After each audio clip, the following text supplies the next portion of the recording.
Oh. Kiu kiu. Kamu nek cek pacar dia. Takut. Iya, tak iya.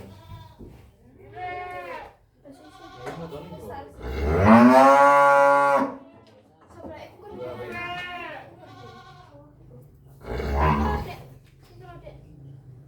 Adek. Kan kamu cowok. Cowok sama cowok, masa cowok sama cewek? Wes, ketok. Maju, maju, tapi maju, Pak. Wes, Wes, Bu, sini. ketok ora?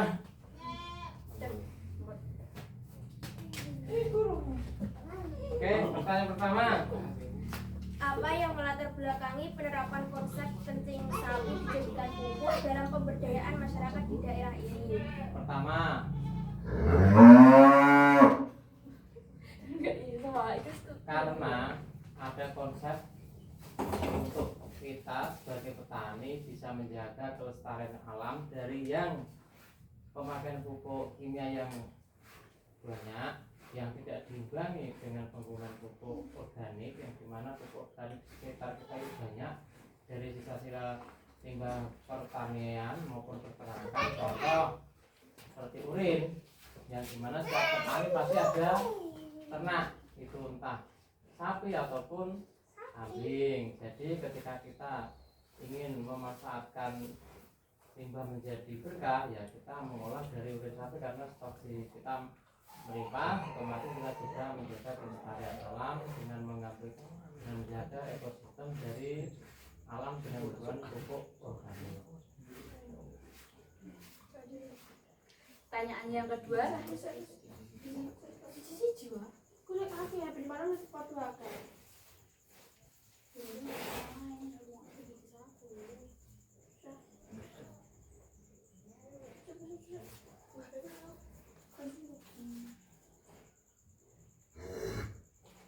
Dapatkah Bapak menjelaskan lokasi atau wilayah di mana inisiatif ini diterapkan? Apa karakteristik masyarakat di wilayah tersebut? Kalau untuk penerapan terutama ya di lahan pertanian saya sendiri, dan juga ada penggunaan yang juga sudah dari pupuk organik yang padat maupun cair untuk tanaman. Dan untuk karakteristik di masyarakat desa ini termasuk mendukung, karena termasuk kemarin itu ada kelangkaan dari pupuk kimia. Jadi solusinya ya kita harus memakai pupuk organik yang dari limbah-limbah pertanian kita, dari ternak maupun limbah tanian yang ada di sekitar kita. Apa potensi yang dimiliki masyarakat lokal yang mendukung penerapan kearifan lokal ini dalam pemberdayaan? Kalau untuk soal pemberdayaan ataupun masalah bahan baku di desa kita itu melimpah. Jadi ketika kita menginginkan sebuah pupuk organik yang dimana kita itu ada bahan baku melimpah, jadi kita nggak usah beli, ya kita lebih baik cenderung kita memanfaatkan apa itu limbah-limbah dari kotoran ternak maupun limbah-limbah pertanian. Dan untuk pemberdayaan masyarakat, alhamdulillah sekarang itu banyak program-program dari desa yang ada ketahanan pangan itu untuk dialihkan ke pemberdayaan masyarakat di bidang pertanian maupun peternakan.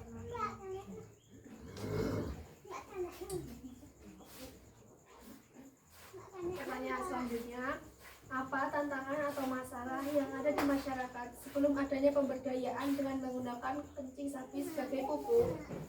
Tantangan yang pertama adalah petani kita yang sudah di mindsetnya ketika ingin menggunakan sesuatu itu kepengen instan, yaitu ya cenderung ke kimia. Jadi ketika petani kita itu mindsetnya lebih ke begitu mau menggunakan pupuk maupun pestisida itu mending beli ke toko-toko pertanian daripada membuat itu ya. Karena tapi ketika kita sudah mengetahui dari jangka panjang dari penggunaan pupuk organik untuk ekosistem alam kita, alhamdulillah dari petani kita sekarang banyak yang melirik untuk menggunakan pupuk organik maupun untuk membuat sendiri daripada beli di toko-toko pertanian yang berbahan baku kimia.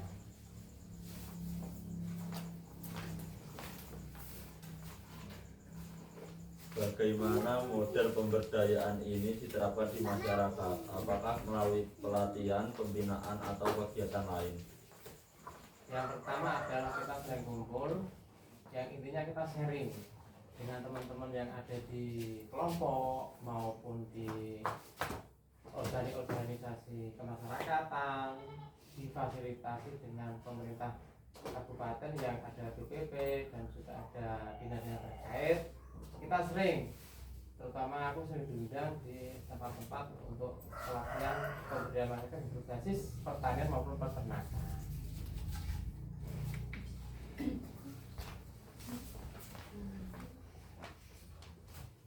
Apa saja langkah-langkah yang dilakukan untuk mengedukasi masyarakat mengenai manfaat kencing sapi sebagai pupuk? Untuk edukasi kita lebih mengedepankan kesehatan, karena secara tidak langsung penggunaan pupuk kimia ataupun pestisida kimia itu akan berdampak sangat panjang di tubuh kita. Karena kalau penggunaan pupuk kimia itu pasti ada sisa-sisa residu yang tertinggal dan itu lama-lama mengendap di tubuh kita. Tapi kalau kita antisipasi dengan penggunaan pupuk kimia, kita imbangi dengan pembuatan pemakaian organik, jadi warga masyarakat sekarang agak sadar dengan lebih cenderung ke organik, biarpun masih pakai pupuk kimia tapi cenderung lebih sedikit ketimbang sebelum mengenal yang namanya pupuk organik cair maupun padat. Apakah ada perubahan pola pikir atau kebiasaan masyarakat terkait pengelolaan kotoran sapi di wilayah ini?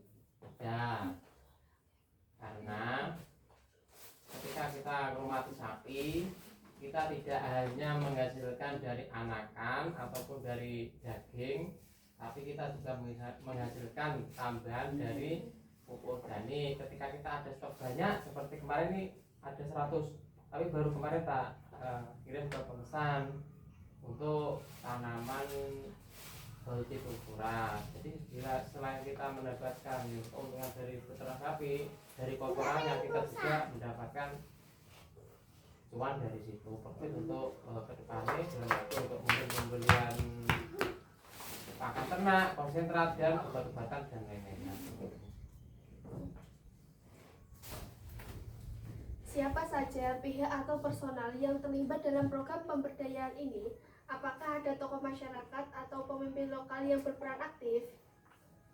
Yang pertama dari kelompok-kelompok terkait seperti kelompok ternak, kelompok wanita tani maupun kelompok gabungan atau gabungan tani se-desa. Dan untuk teman-teman yang ikut berpartisipasi dalam kegiatan pemberdayaan masyarakat terkait pembuatan pupuk organik dari tingkat desa maupun dari kecamatan dan kabupaten selalu mendukung untuk kegiatan itu.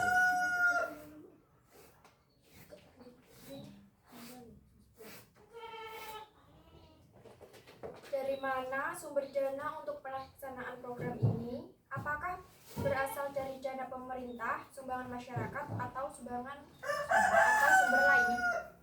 Yang pertama otomatis dari kemauan kita sendiri dengan modal sendiri. Tapi ketika sudah berjalan ada stimulan dari pemerintah desa maupun dari dinas-dinas terkait yang juga ingin membantu dari pendanaan ketika kita melakukan pelatihan atau pembuatan pupuk organik, seperti kita dibantu dengan chopper, alat untuk itu untuk nyacah dari kotoran yang sudah kita fermentasi sudah jadi, terus ada termasuk roda 3, kita dikasih bantuan tersebut untuk mempermudah aktivitas kita ketika kita melakukan pengolahan pupuk organik dan mengantarkan sampai ke tempat-tempat yang kita tuju. Dan bagaimana proses pengelolaan dana tersebut agar pemberdayaan berjalan dengan baik dan berkelanjutan? Ketika kita berbicara tentang profit, ada memang dari situ kita hitung-hitungan. Ketika kita membuat katakanlah satu sak seperti contoh seperti itu, kita kos untuk membuat itu sekitar 5.000. Kalau kita nanti ada teman yang mempergunakan, nanti kita jual 10.000, kalau kita antar sampai 12.000, yang dimana untuk yang 5.000 kita kembalikan ketika lagi kita nanti produksi, jadi itu modal awal kita. Dan untuk yang 5.000 itu keuntungan kita, yang 2.500 ketika kita mengantar untuk seperti bahan bakar untuk roda 3 dan untuk koper. Dan ketika keuntungan sudah terkumpul baru kita nanti gaji, dimana untuk yang bekerja lebih banyak dan yang tidak bekerja otomatis ya sedikit karena kita bekerja sebagai tim.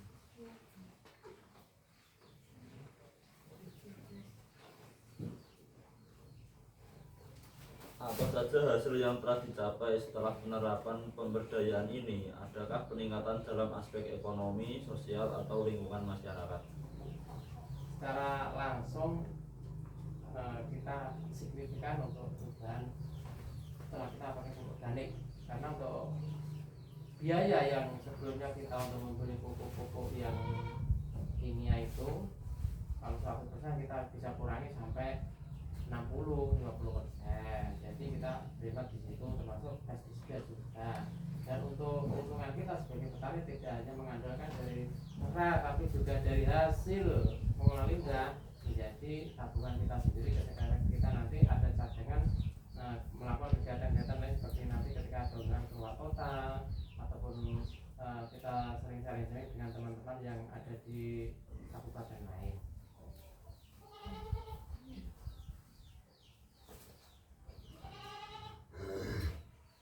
Bagaimana masyarakat merasakan dampak dari penggunaan kencing sapi sebagai pupuk dalam pertanian mereka?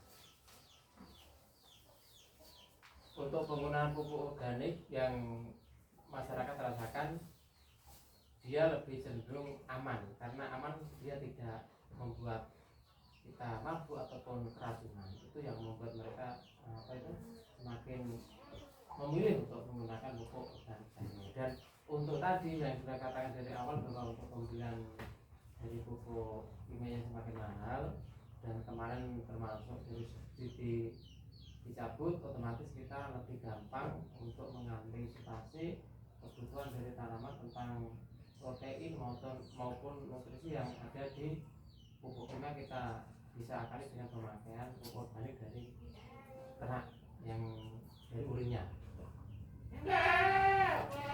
Apa dampak yang dirasakan oleh masyarakat setelah mengikuti pemberdayaan ini, dan apakah pemberdayaan ini berdampak pada peningkatan produksi pertanian atau kualitas lingkungan di sekitar daerah? Cara mindset mereka alhamdulillah semakin terbuka bahwa pertanian yang dari mbah kita dulu adalah masih tradisional. Setelah mengikuti ada pelatihan dan juga ada motivasi dari dinas terkait memberi mindset bahwa peternak sekarang itu harus maju dan harus bisa mengambil maupun peternakan dan berinovasi.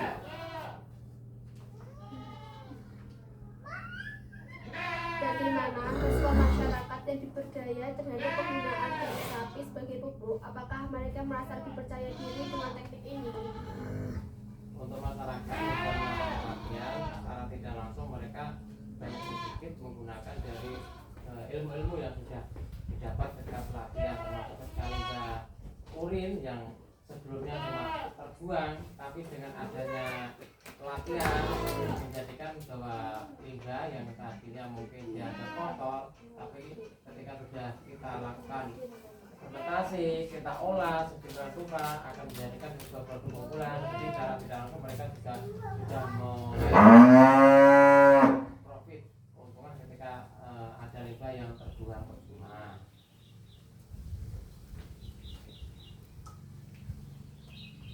Apakah ada perubahan dalam pola pikir atau perilaku masyarakat sekitar yang tidak terlibat langsung dalam program pemberdayaan ini? Masyarakat yang tidak ikut program pelatihan otomatis dia itu memang menolak untuk merubah mindset mereka ketika ada ilmu-ilmu baru di pertanian yang berbasis penggunaan pupuk cair yang dari dokter ternak, karena mereka masih sudah terpenuhi dengan instan tadi ketika mau apa-apa tinggal di toko pertanian harganya mahal, jadi mereka lebih cenderung menolak lah. Tapi secara terus-menerus kita dekati dengan ilmu-ilmu yang sudah ada.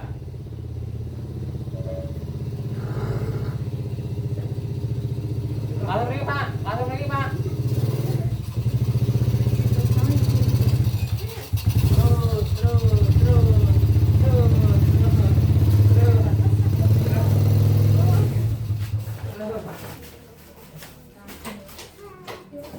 Lanjut.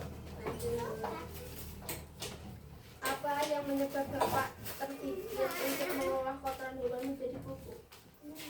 Yang pertama, karena kita sudah tahu pupuk dari urin sapi maupun dari kotoran sapi yang padat itu bisa menghasilkan uang dan juga bisa menjaga dari unsur-unsur hara yang ada di tanah ketika kita sudah mulai memakai pupuk organik pupuk kimia yang berlebihan. Jadi keuntungannya di situ itu berlipat-lipat. Jadi saya mulai cenderung membuat pupuk organik yang pertama untuk konsumsi dari tanah kita, karena dengan pemakaian pupuk organik banyak itu tidak ada yang overdosis, justru jangka panjangnya tanaman itu akan lebih bagus dari tanaman dan hasilnya itu sehat.